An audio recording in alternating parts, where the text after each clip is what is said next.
Hawakan mo nga to. Bakit? Hawakan mo lang. Ilagay mo sa likod mo. Ilagay mo sa likod. Ayan. Sali ka, pasok ka muna dito sa loob. Tapos upo ka muna dyan.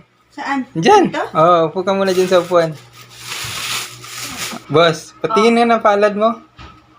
Boss, kunin mo nga itong pandesal.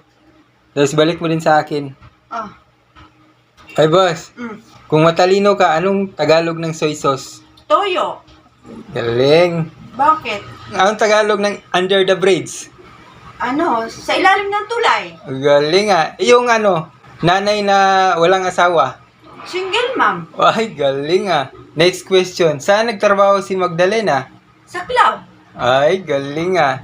Boss, Mm. may dumi ka sa mata Punasan mo muna. Saan? Yan, sa mata mo. Punasan mo muna. Boss, yakapin mo nga ako. Boss, pakikuha nga ng walis. Boss, sabihin mo nga thank you.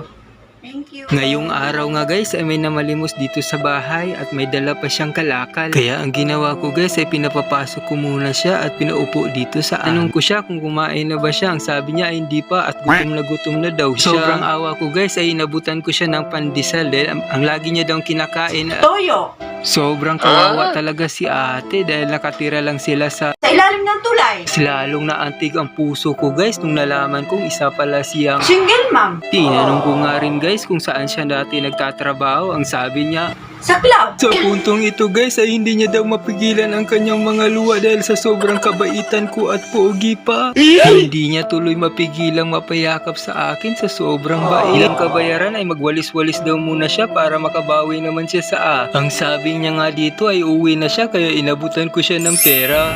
Thank you. Saludo talaga ako sa mga single mom na lumalaban sa buhay. Balang araw ate makakaahon ka rin.